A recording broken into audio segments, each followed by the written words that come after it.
Good afternoon, everybody. How's that? Is there a volume? You need to talk in the mic, that's all. Remember who you're talking to. He's a long ways away. Welcome, everybody, and thank you for coming to the celebration of Kevin's life, his heart,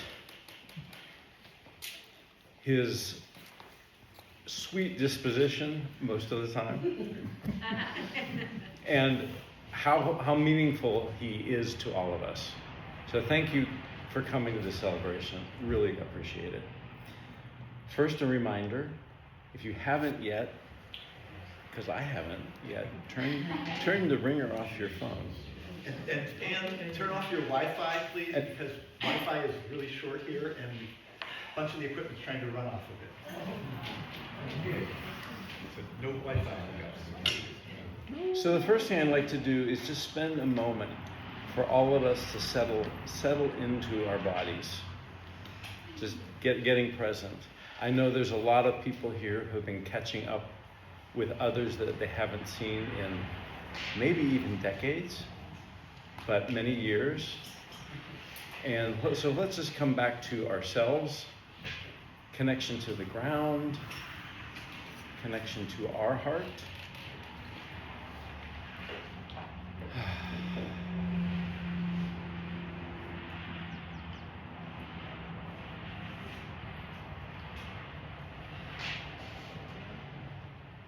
So Kevin Kelsen, we all knew him on some level or another. I first met Kevin in 1983, and he was one of my best buddies for many years. We did our contractors school and test together. We did a bike ride with a handful of others from here, from Vienna, Austria, to Kiev, Ukraine, and the coast of Yugoslavia. Kevin and I did a lot of work together. He actually worked on my crew for several years, kind of on and off. Many ski trips. And Kevin, like I say, he was always a great companion.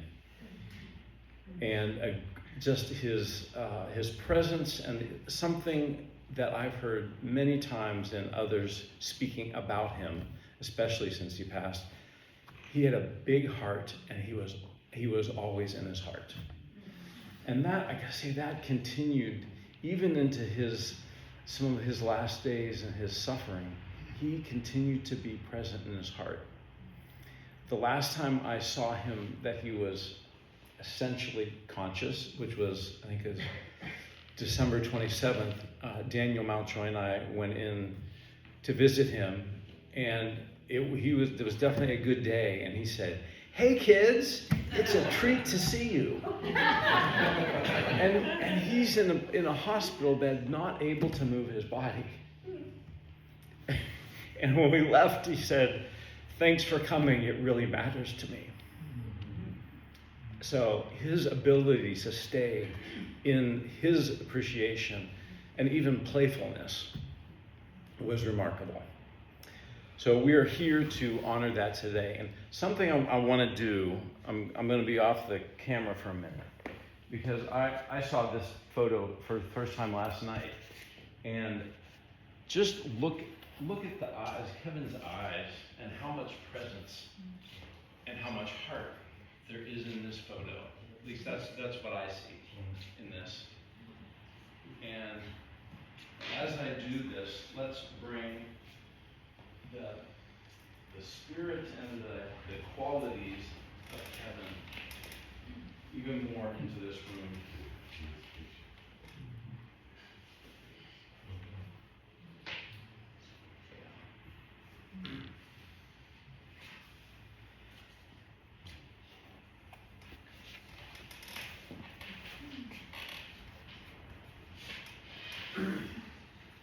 So my intention for the day, what I would love to see happen, pretty simple.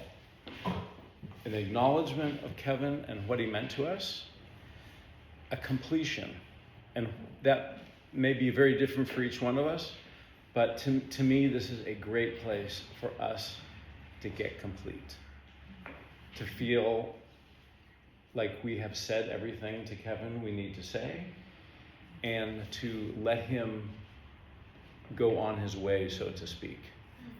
So I'd like to next spend just a moment for each one of us in our own space. If there's something that comes to you that you would like to say to Kevin, if you could say your last words to Kevin in your own space, just take a moment to do that. It could be as simple as "I love you." It could be what you most enjoyed with him. Whatever it is that comes to you, just say that in your own space to yourself.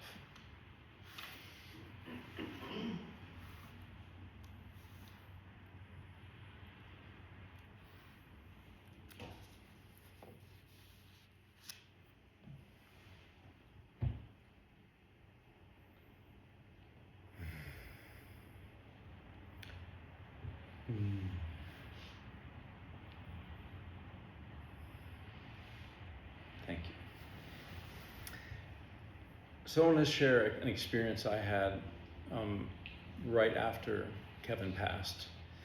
So I came down, I got a call from Daniel, I think it was on a Monday night, saying Kevin, he's really sick, he's not going to make it. So I came down on Tuesday afternoon, saw him in the early afternoon. He opened his eyes for a moment, gave me a peace sign. Nothing that resembled conversation, but clear that he saw me, clear acknowledgement. I came back a couple hours later and he was definitely unconscious and clearly not long to go. The next morning I think it was a text from Ken Wagman, and then kind of a flood of texts came in that Kevin had passed during the night. For me, the initial, I knew obviously when I saw him that he was going to go, but it didn't hit me quite the same as the next morning. And when I heard that he was gone, just a wave of grief, and the next day or two, it was that wave of grief kind of was in and out.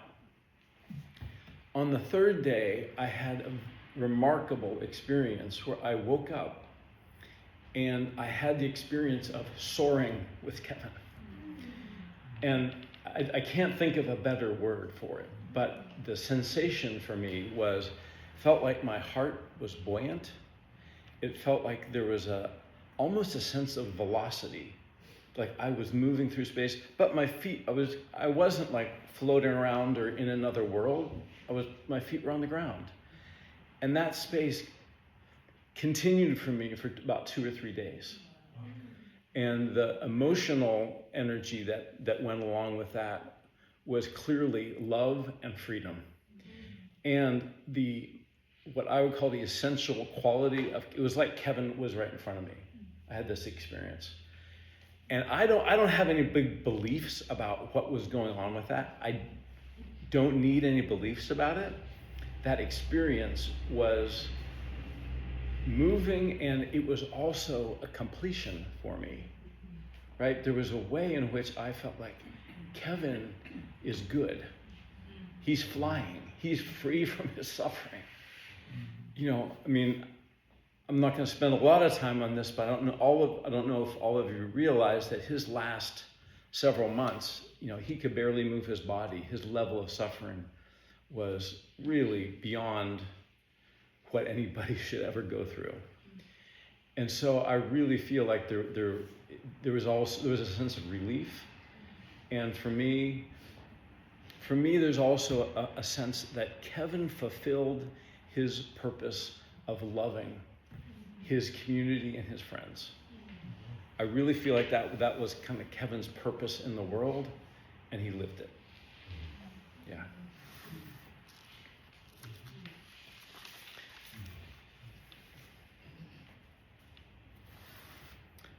So I have a couple invitations for you, for this group. And as I realized this as I was looking at the invite and all the people who I saw that were coming to this event, and the layers of relationship and connection. And let's have us all take a moment to realize what an amazing gift it is to know each other, to have relationships with each other. We go through many of our days like it's just what is, right? We got our people around us. Life goes on. But especially when we lose somebody like Kevin, who was such a gift, what came to me is I want to realize that about everybody and what a gift they are. Even if it's just somebody whose eyes I come in connection with. But in this group, it's people I've known for 4 decades, and I know that's true with many of you as well. So let's just take a moment to look around the room and get what a gift it is to know the people we know and to have connection.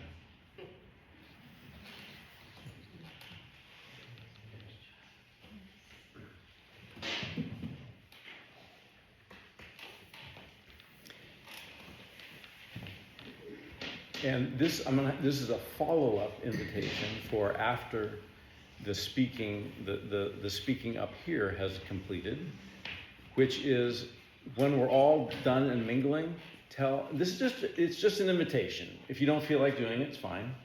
Tell at least one person what you appreciate about them. And if you want to tell 20 people what you appreciate about them, that's cool too. But let's continue that gratitude. And I would also say let's include Kevin in that and share something that we appreciated about him. Without being too redundant, for me, his sense of heart was probably the biggest thing. His sense of humor, which went right along with that, was something else. And I gotta say, Kevin, he had more than one sense of humor. I mean, it was often kind of goofy and corny. And I can hear his laugh right now. It's kind of cackle laugh, being goofy. But he also had a sense of humor which could kind of cut through the day-to-day bullshit. And you could tell my assessment of it was he saw everybody in their hearts. And we humans often don't act like that's what's going on, that we all have hearts. I think Kevin saw through it most of the time. And he had a sense of humor. It wasn't biting, it wasn't like sarcastic, but it cut through the bullshit. So that's something else. And given that Kevin spent a lot of his last years having a rough time, I also want to acknowledge, especially in the early years hanging out with Kevin, he was an incredible athlete. And it wasn't just his athleticism that expressed me. He had an appetite for life and activity. And bicycling with him, skiing with him, he's just an animal. I mean, he could outride me, outski me any day, but he generally didn't. But in his day, Kevin was just amazingly vital, physically fit, and just really alive. I mean, in some of the photos you see here, that comes across in some of those photos. So I, again, am really thankful that you all are here to celebrate Kevin and his life. And also want to say, wherever you're at with this, totally fine. Tears are fine, laughter's fine, sadness is fine, joy, it's a place for all of that. And I look forward to catching up with many of you later. And Bronwyn Wagman is going to be our next speaker. And I want to acknowledge Bronwyn as being really one of Kevin's foundational contact points in his last months. Bronwyn really reached out to him a lot and made a huge difference. Well,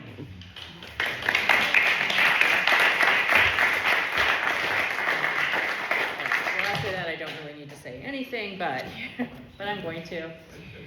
So I'm Bronwyn Wagman, and Kevin moved into our house when our son Daniel, who's sitting over there, was a baby, and our daughter Jillian was a toddler, and my husband Ken was just 5. Oh no. He was starting his career teaching at Gavilan College in Gilroy, which is like an hour drive away from home. This is a little bit of an aside, but knowing Kevin when he was young, it would have been really hard to imagine him as anything but strong and athletic through his whole life. But anyway, since Kevin's room was in our house was his office in addition to his sleeping quarters. He was around a lot, and I was a stay-at-home mom, and I really credit Kevin with helping me maintain my sanity during those years. He lived in our house for about 6 years until we had him remodel his room so Jillian could move into it. And then he moved into the house next door and bought it. So he was our neighbor for a really long time. And so I'm just going to say it. Kevin was an absolute hunk. And there was a time when I knew several women who had crushes on him. And I don't know if anybody ever acted on anything, honestly, but we can have a cone of silence after this if anyone wants to tell me anything steamy. But in any case, aside from that hunkiness, I came to realize his best quality was really his ability to listen deeply and to really care about others. And I just have these memories of sitting on the sofa with him, and baby Daniel's on his shoulder, and he's talking to me about his UCSC classes. And, we're really talking about life and what's important, because he was, taking classes about things that are important, because it's a university. And I just knew him to be thoughtful and really principled, and he really looked inside himself too. But I always had the feeling that when he looked in there, what he was seeing wasn't what we were seeing. That he wasn't as kind to himself as we would have been to him. And so there's that. In any case, he held high standards, and our house is really testament to that, because he either led or participated in many of our home remodel projects, and it turned out really well. I also learned from Kevin that construction requires swearing. So Kevin was also kind of judgy about off-key singing. And so sometimes he'd be saying, I went to church and it was like, oh. But I was really pleased when he agreed to sing a song with me for Catherine Mountjoy at her kind of celebration of, at her farewell celebration. So she was still alive, and we were honoring her, which we should have done for Kevin, I guess. And we sang For Good from Wicked. And to prepare, we had a voice coach together. And he was definitely outside his comfort zone. I mean, he had a good voice, but he was not comfortable with it. I don't think he thought he was good enough, but he did it anyway. And it's something I really appreciate about a person, if they just step up and do the thing, even though it's not that comfortable. So these last few years, Kevin was on a slow decline, following some serious health issues over the prior several years. And caring about Kevin brought us to a number of different fine hospitals and nursing homes throughout the region. And through it all, he was kept, as Phil suggested, he always recognized and appreciated his friends. And when we came to visit.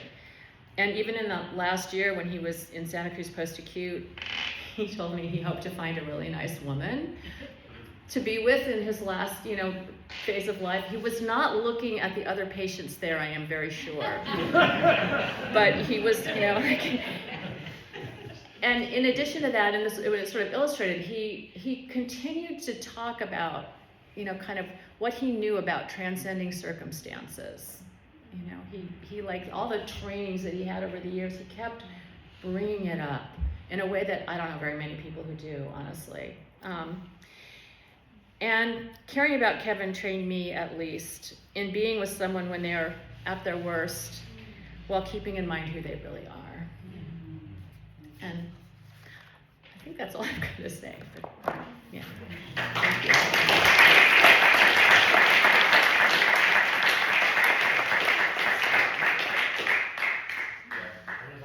Jeff Button.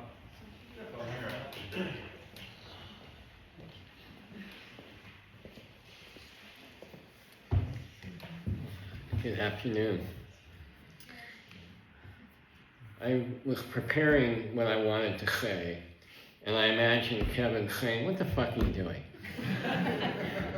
You don't need to prepare anything. All you have to do is be real."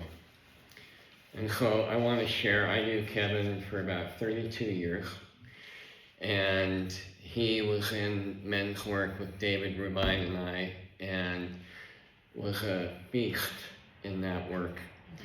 And out of that, he ended up doing work that I was teaching long ago, inner child work. And Kevin did the work, and then he naturally and organically evolved to wanting to co-lead it with me. And he turned out to have such a gift. And what keeps going through my mind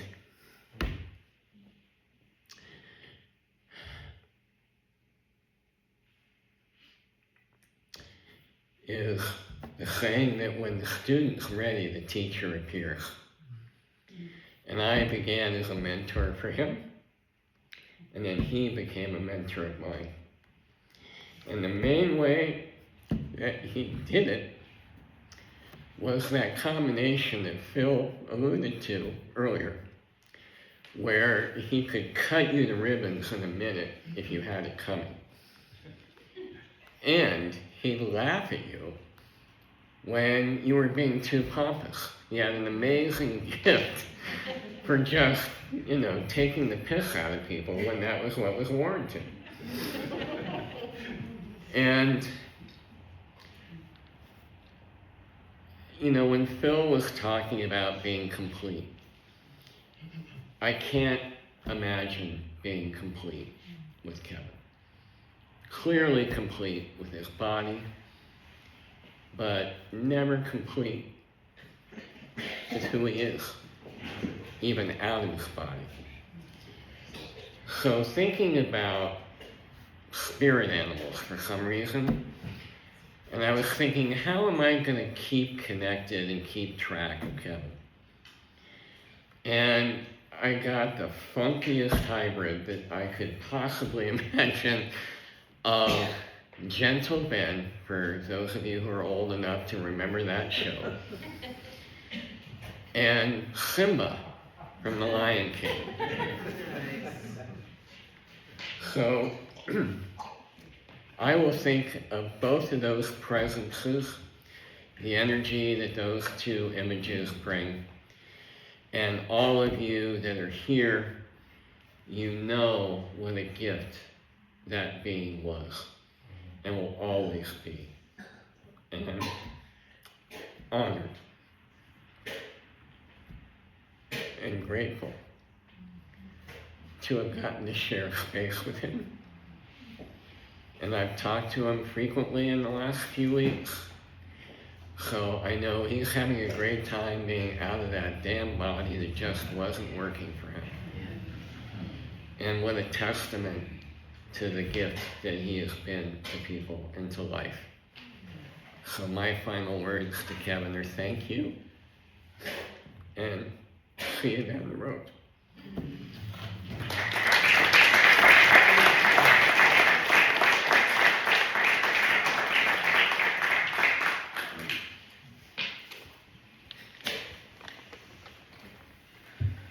I'm going to start by apologizing. My mom did take half of what I was going to say here. It's what I get for going after her. Kevin has been a part of my life since the beginning. He moved into our house around right when I was born. And he's been a figure ever since. As a child, he helped raise me, helped make me who I am today. He helped me with school projects. I remember him staying up late after my bedtime, so it means it was pretty late probably, to finish a perfect project, or perfect a project after the first round hadn't really worked out. He was handy, so I would always help him with projects around the house. My dad would also help, but after that, I was no longer allowed on the roof at our house. Maybe unrelated. You only fell onto the grass. That wasn't a problem. He taught me how to steer a car at a very young age. I quickly learned you can't just stop steering when you're not going straight. When he got into golf, yeah, he would take me to the driving range with him after work to hit balls. I enjoyed spending that time with him, even though I was never good at hitting the balls. Eventually, he remodeled his way out of our house, so it took a lot more effort to see him. As he moved in next door, there were a lot more projects that were in our future there. He taught me the proper way to paint a house, and he even let me paint his house when he wasn't there. He let me do that work. When I was in high school, I decided to get a summer job, and Kevin was there to drive me every day. As my first boss, he taught me the feeling of a hard day's work, and that even if you're sore, you still need to go to work the next day. Work just as hard. Most importantly, he taught me that shit flows downhill. Very important lesson. I've taken that home with me. Kevin fostered my interest in building and creating, which led me down the path of being an engineer. When I have projects around the house, I can tackle them because of him, what he taught me. Anytime I would see his green tundra, I would always get excited that I would have a chance to see him.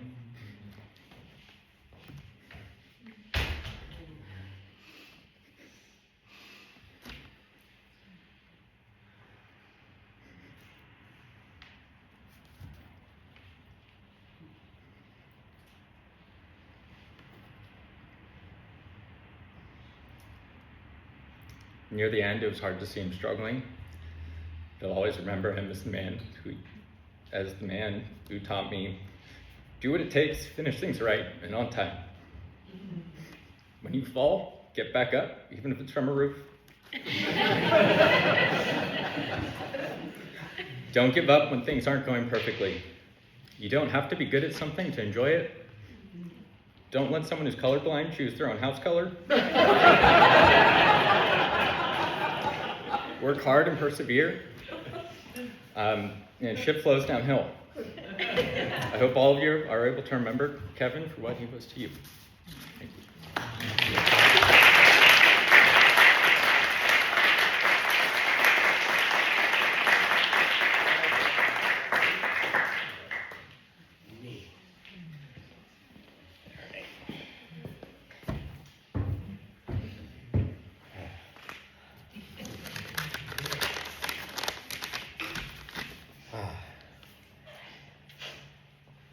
The first thing that came to mind when I thought about speaking today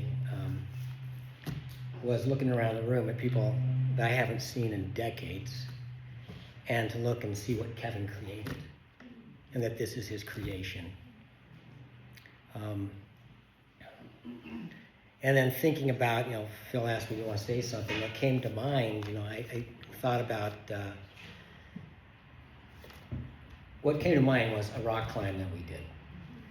And to share this story so illustrates, his spirit. And, I've gone climbing with a lot of people in this room, and some of these people may attest that I may have taken them up rock climbs before they were necessarily ready to go up those climbs. And Kevin was no exception. David Hooks. So the memory came back. I talked him into doing this climb called Sweet Jesus in Tuolumne Meadows. And this is like about an 800-foot wall with, just it's steep, it's cracks, it's face climbing. I wasn't sure where it went. And I said, Kevin, you want to do it? He said, yes. And so, it just captured for me, this Kevin was yes. He was yes to, let's do it, yes.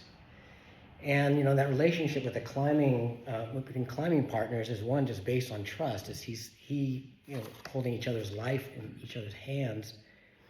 And so we started up this rock wall. And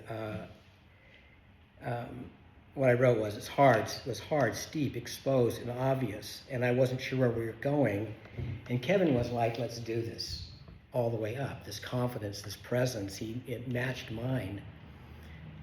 With little awareness of that I was dragging him up on something that he really had any experience around.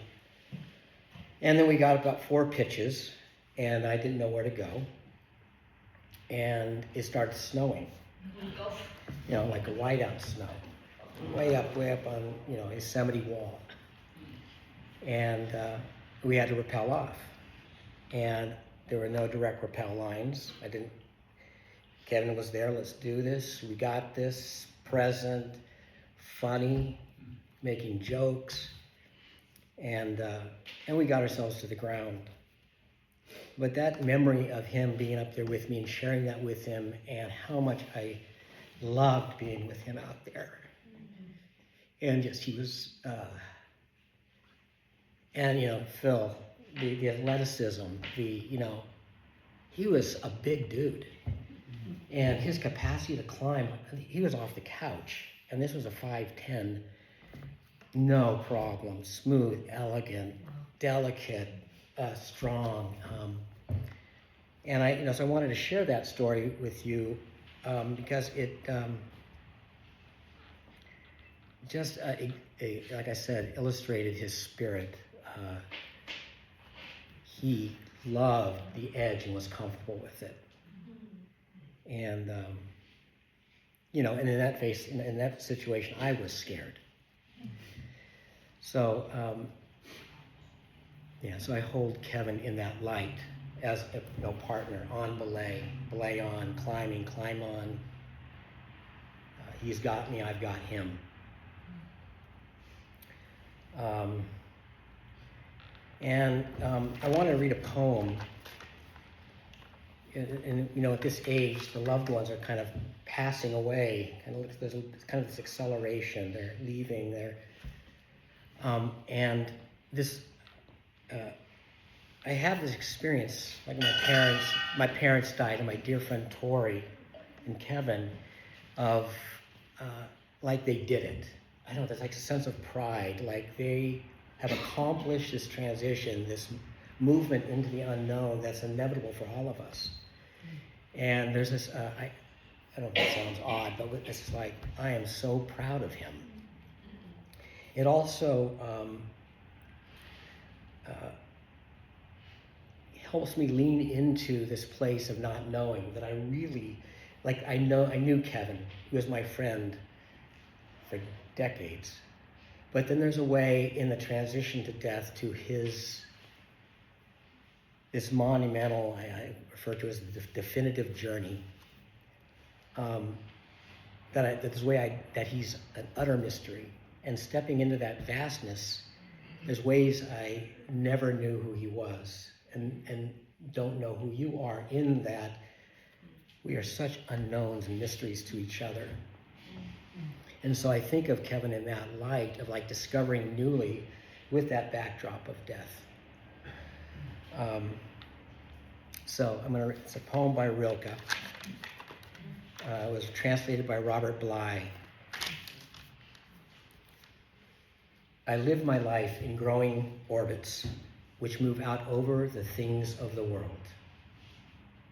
Perhaps I can never achieve the last, but that will be my attempt. I am circling around God, around the ancient tower, and I have been circling for 1,000 years. And I still don't know if I'm a falcon or a storm or a great song. So.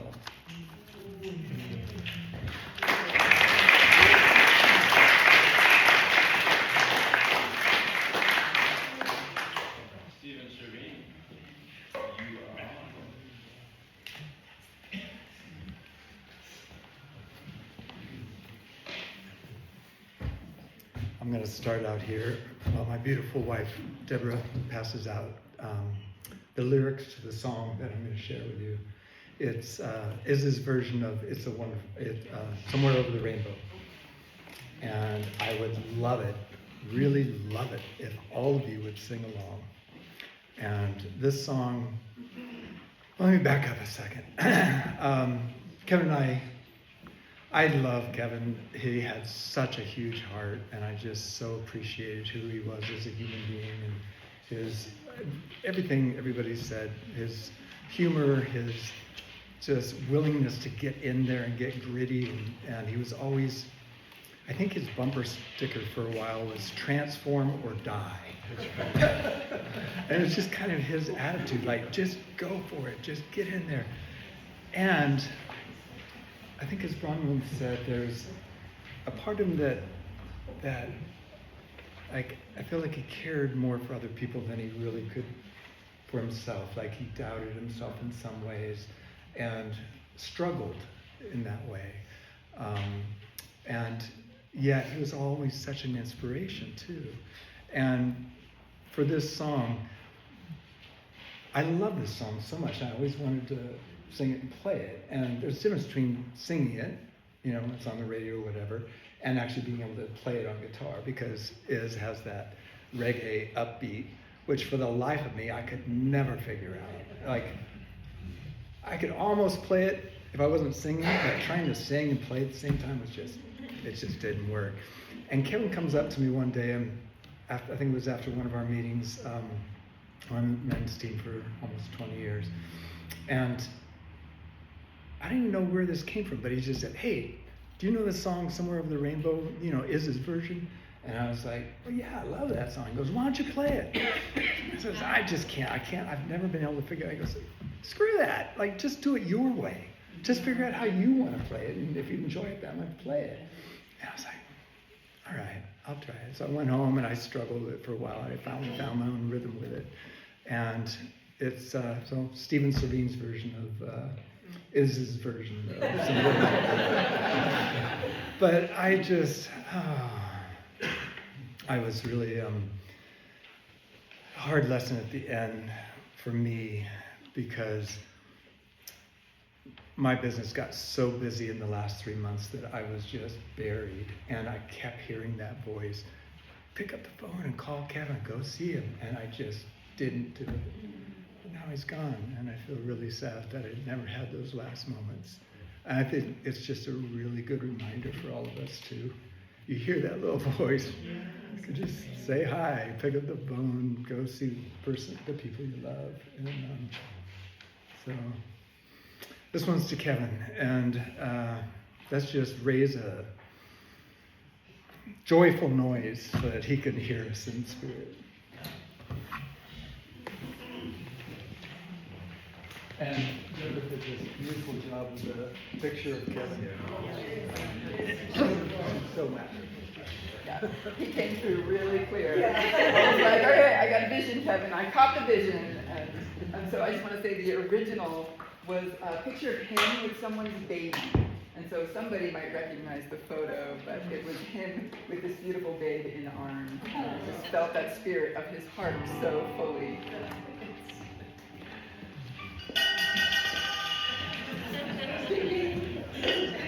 What key is that?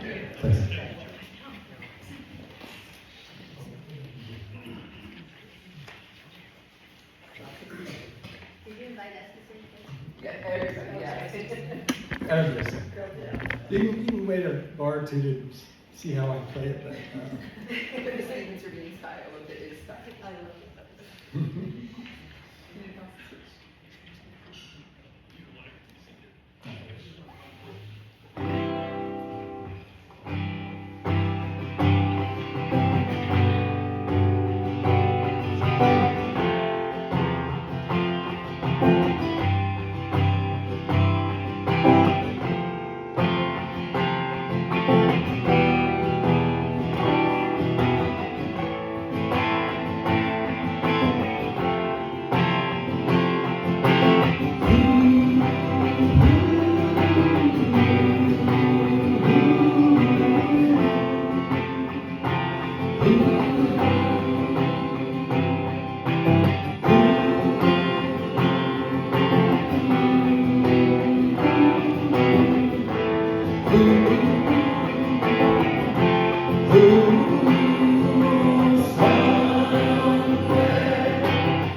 pretty in the sky are also on the faces of people passing by.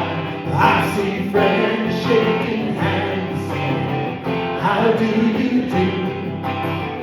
They're really saying, I love you. Well, I hear babies cry, watch them grow. They'll learn much more than we'll know. And I think to myself,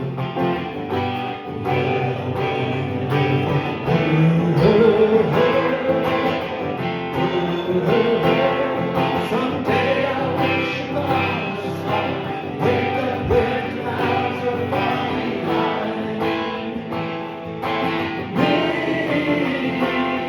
When trouble melts like lemon drops, high above the chimney top, that's where you'll find me.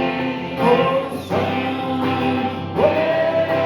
over the rainbow, way up high,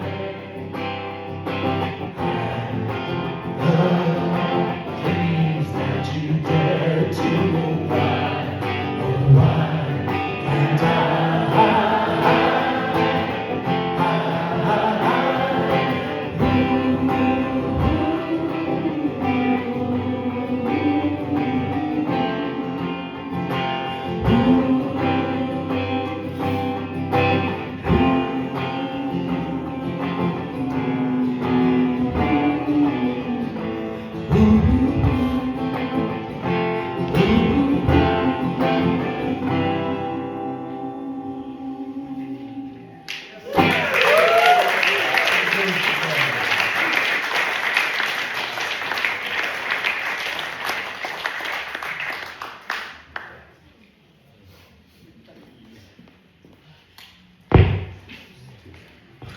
Thank you, Stephen and Deborah. Beautiful.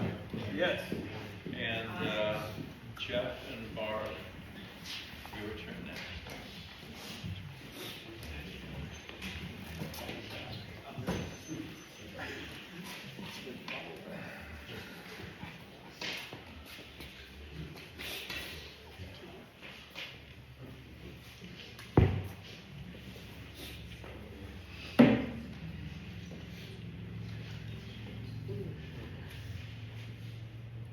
We're pulling up lyrics. So, I was not supposed to say anything with these words, just let the music talk, but you do need to know that Barb and I used to play together 3 decades ago. Lost touch. And The band reunited last night at Ronald's house. Kevin would be pleased that we brought us together. All these years.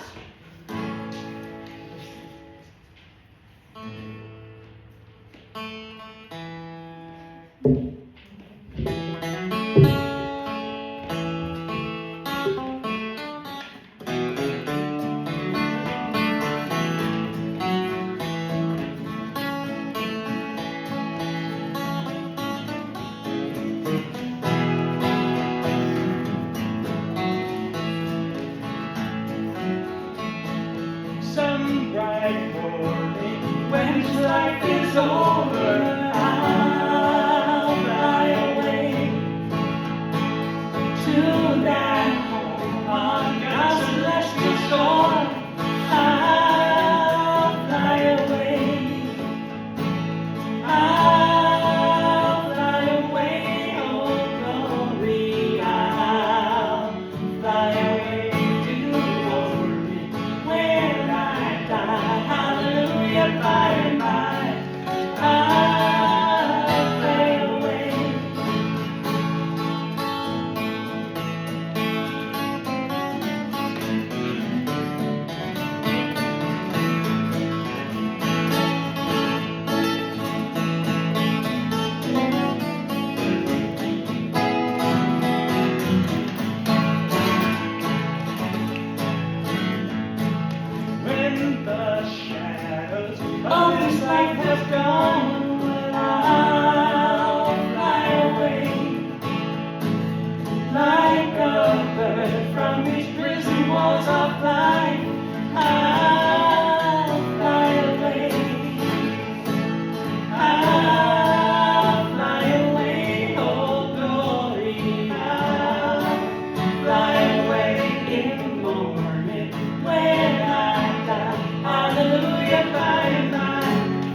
I'll fly away in the morning when I ride. Hallelujah, by and by. I'll fly away. Just a few more days and then I'll fly away to a land where joy will never end. I'll fly away. I'll fly away. I'll fly away in the morning when I ride. Hallelujah, by and by. I'll fly away. I'll fly away, oh glory. I'll fly away in the morning when I die. Hallelujah, by and by. I'll fly away. Everyone, one time. I'll fly away, oh glory. I'll fly away in the morning when I die. Hallelujah, by and by. I'll fly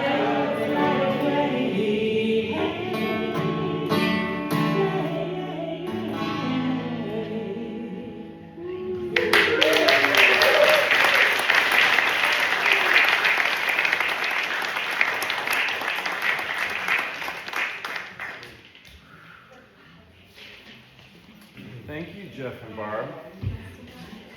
You all didn't know you were going to get a professional music performance, did you?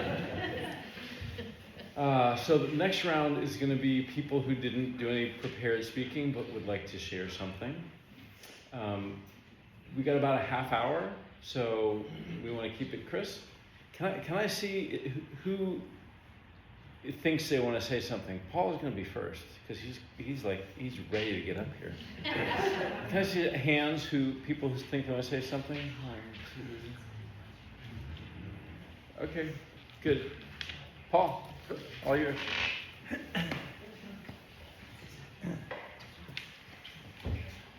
Hi, everybody.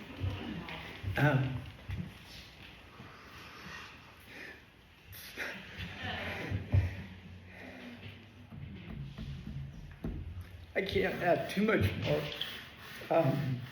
Kevin and I met through Sterling, doing community service projects, and that was a big part of our life. We started a construction partnership about 30 years ago. We built this place.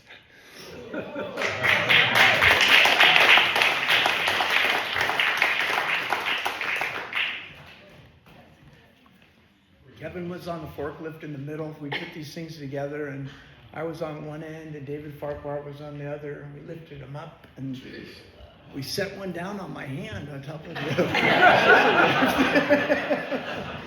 didn't feel very good, but Kevin and I and Joe Beek went to New Orleans, and David Hooks, and rebuilt after Katrina. Paul, could you speak up a little? Thank you.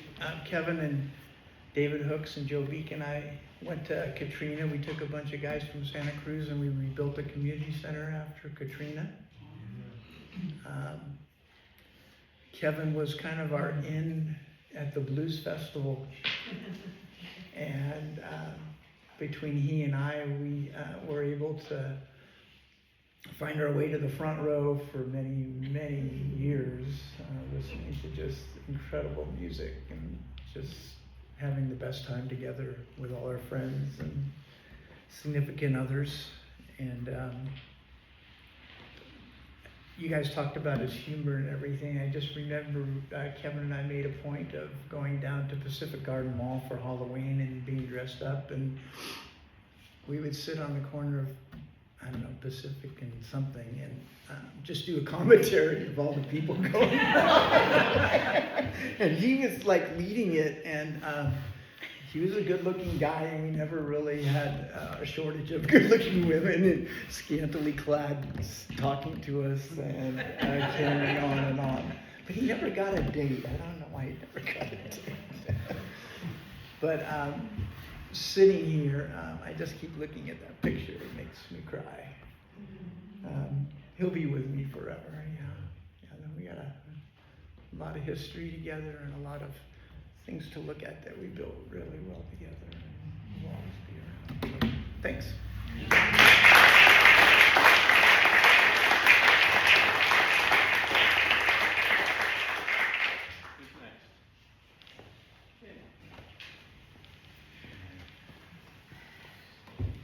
Daniel Mountjoy. I've known Kevin since early 80s and saw him to the end as well, along with several other folks here. And I keep thinking about those last visits with him, and whenever I walked in, he would just express this incredible appreciation that I'd showed up. And I never ever had the thought, this takes a lot of time, or why am I showing up for him? It was such a natural thing to do, to show up for him. And I wished I had more time to do it, was the only thought I ever had, was I wish I could have been here twice this week instead of once, or if I skip a week, it felt bad. And when Phil said, what is there to complete with him, it really is thank you. It's thanks to Kevin. And that's because some of the foundational parts of our relationship in 1980, I think it was 1988, my daughter Ashlyn was 2 years old, and I think Kevin and I and some of our friends had already been backpacking before, but now I had a young baby. It's like, how do I go backpacking with this infant? Either I leave Catherine at home with the baby, or Kevin, I think, and Phil and our friend John Galley said, let's just go. And so Catherine put Ashlyn on her back, and Kevin and Phil and everyone else, and John and I put all the gear and the diapers and the extra stuff, and we spent 3 days out in Desolation Wilderness with less than a 2-year-old. And it was just like, oh, wow, we can do this. And so when I think about thanks to Kevin, it's thanks for those kinds of things. Like, he did that with me, and he helped me and my dad build our garage, and just showed up, just always showed up to help out. And so when we showed up to help him out, it was just the most natural thing. And so thank you, Kevin, for all you did for us.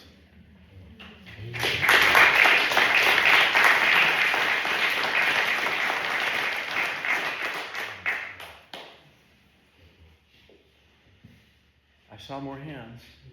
Who's next, Kevin?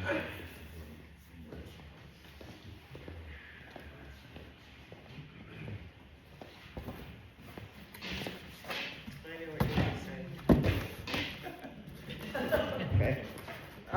So this was taken in our house that Kevin helped, as Bronwyn said, build and rebuild and remodel and build himself out of a room.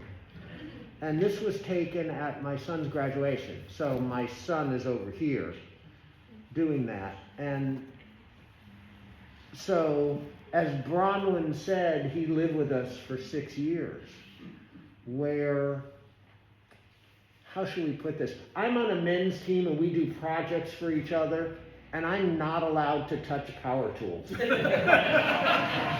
I have never done anything with them, as some of the men on the team have, that has injured myself, but out of loads of caution, Mr. Savaskis have always said no. And I was the one on the roof with Kevin when Bronwyn was gone somewhere. He just slipped. It really was. He missed the concrete. He landed on the grass. I don't know why she got upset.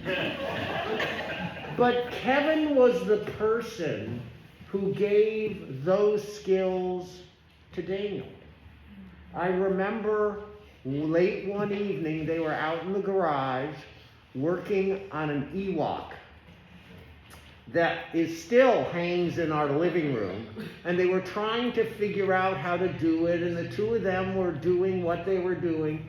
I just looked out there and went, thank you. Because Daniel was having a great time, Kevin was having a great time, and I couldn't have done any of that. And we were just so lucky to have Kevin with us. Kevin could get angry. And when Kevin got angry, how should we say this? It wasn't always the same logic that I had that he got angry to. But he was always willing to be brought out of it. You could get him to think another way or to look another way or to come at things a different way. Because as everyone has said, his main organ was his heart. And he was always aware and always worried and always concerned. I mean, there would be times he and I would be talking and he would say, "Is it all right if I work with Daniel on this stuff? Is that a problem for you?" And I go, no, absolutely do it. He was always overly concerned that he was getting in the way. And all he was doing was leading the way. And he was leading the way with his heart. We were so lucky to have him. I was so lucky to know him for, almost 40 years. And he was always like that. And as people have said, he had no idea who he was and who he was inside. And he had no idea who he was outside, clearly.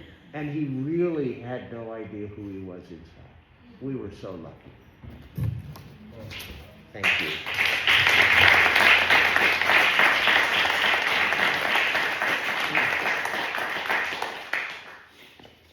Thank you, Kim. There you go, Kirkland. Well, I wasn't really planning on saying anything because I've known him for years, but I haven't had experience of him the last few years. I guess I'll get up in here and play. I agree with everything people said about Kevin's heart, but I'm reminded of a time when I was a young carpenter working for him on a job, and I actually worked for a job over the hill with Phil. Incidentally, we were looking at this, it was like 7 of us, and someone said, maybe Phil, "You guys get to work. We're throwing $200 an hour and figuring out this one little problem." And that was my had this input of going, it's not, I didn't realize that David once mentioned, "Kirkland, that's a fucking pecking order." And I had no idea that I was the bottom of the pecking order. And so one time I'm riding over to Saratoga with Kevin in his truck. We'd been on this job for a few days, and he starts talking about, how I'm giving my input right in front of the owner, the homeowner. And I thought, I'm just trying to be helpful, trying to give my opinion, like that's worth a lot. And we get to Sims Road, and he's just getting a little more agitated. By the time we get to North Scotts Valley exit, he's really starting to wind up. And we get up on the hill and going, he's not slowing down. We got all the way over to Lexington by the time he'd finished his rant, screaming. He went just beet red and I'm going, okay. I had all this training at school about listening to people, setting it aside, and I did that. And I point at this point where he was really angry, but because of his heart, I could listen to him. And I knew even then he had this big heart, and just shut the fuck up and get it. And I got it. And in retrospect, he's the only person I think I can remember ever worked with who laid into me like that. But what he said was true. He didn't need a howitzer, but that's what he used anyway. The other thing is, I was at an enrollment event for doing Sterling. We were over by Fellowship's barn, when there was a barn. And I was a dancer, and I had this T-shirt that I'd cut open, and these shorts, these gym shorts, that were so old. They're like, here's my waist, and like there's a little part that's attached on the side seams, and the rest of it's like there. One of my dancer friends said, "Kirkland, you look almost naked." Forget about who that dancer friend was. And I was at this enrollment event. They had this little fire going there, and everybody there, including Kevin, let me know that the shorts had to go. I'd done rehearsal that day, and nobody here knows anything about dance probably, but as a male, you wear a thing called a dance belt. It's kind of like a jock strap, but it's like a thong. All I had on was that shirt, that thong called a dance belt, and the shorts, and they are yelling at me, "Burn the shorts! Burn the shorts! Burn the..." to a fever pitch. And I said, "Okay," and I stripped them off and threw them in the fire. And someone amazingly had something for me to wear. I don't know if they had that plan or not, but it was just so, when we were around each other a lot, it was such a great part to be a part of that man's life. And I'm so grateful to see everybody here who got to get a sense of Kevin, and especially when he was at his most vital. The last thing is that a lot of people have passed the last few years, and then my parents, and the slide downhill is always pain. It's sad. But I remembered a couple of years ago after being someone else's memorial, don't just remember that little end. We are the sum of our parts. Even if we finish an ignominious end, tragically or in humility, we are the sum of our parts. We are the sum of everything we have done through our whole life. Thank you.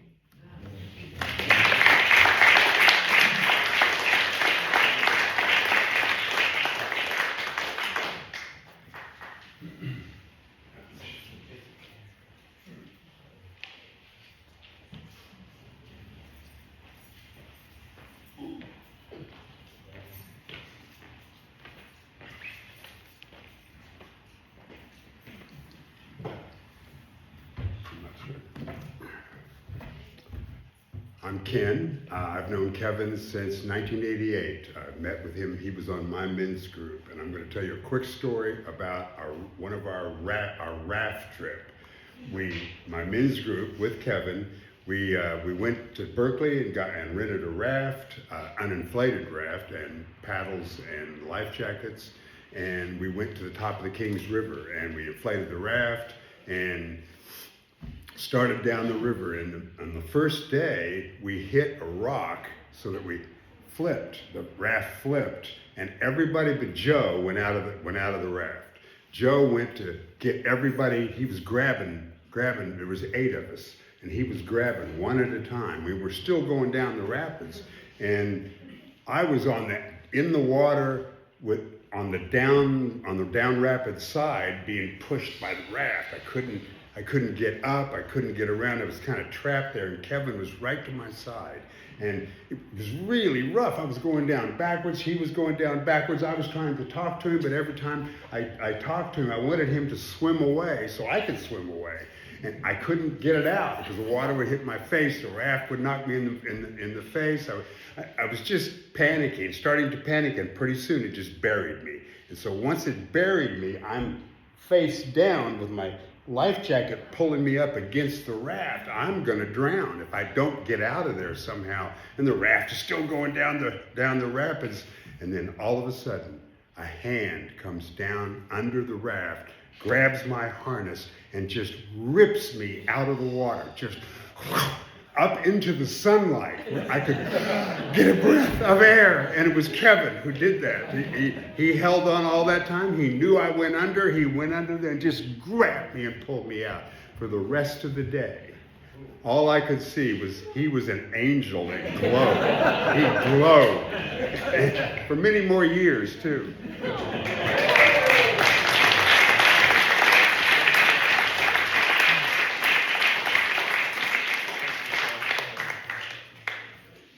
We'd love to wrap it up in about about 10 minutes, but come on up, Dan.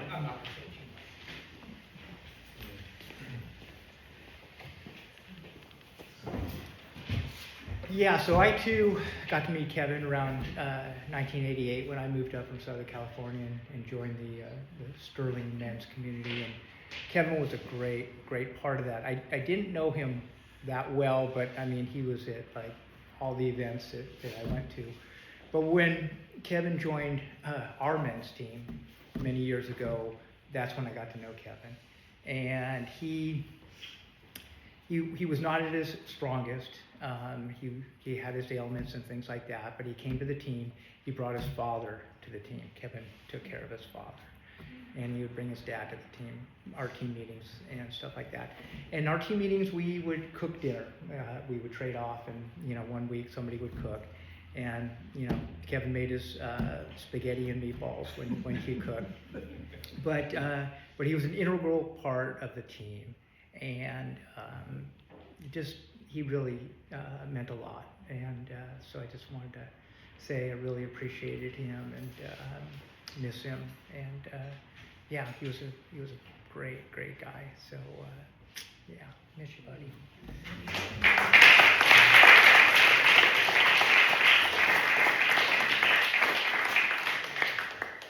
Anybody else want to share? Okay. Jeff and Barb are going to wrap us up and with another song. And after this, there's food, refreshments, drinks, etc. And we're going to enjoy each other in the spirit of celebrating Kevin. So, and remember the invitation to tell somebody something you appreciate about them, something you're grateful about them.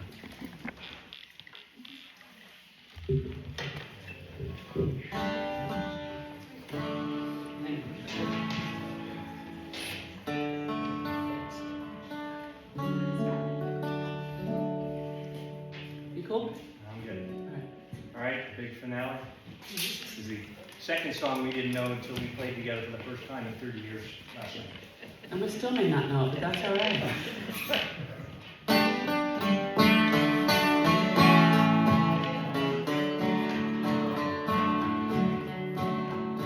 Well, there's a dark and controlled side of life.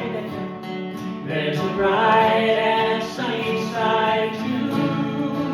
But if you mean way the darkness and strife, the sunny side we also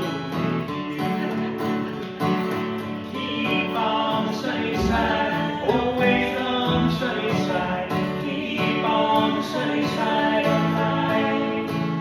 It will help us every day. It will brighten all the way if we keep on the sunny side of life.